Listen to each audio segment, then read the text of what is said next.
Hello, Ls570 starter location. In this video I will show you how to remove starter and where is the location for this starter.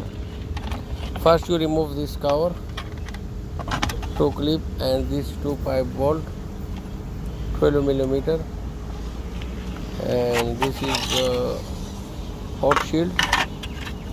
Remove 3 bolt 10mm, same this like, and this is the starter. Starter has two 14mm 2 bolt. I show you location. This is the location for starter Ls570, and from downside you can remove 2 bolt 14mm. Very easy to open the starter.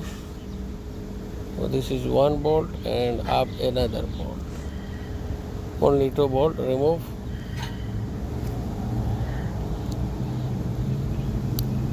The starter located right side of the engine, underneath near the catalytic converter.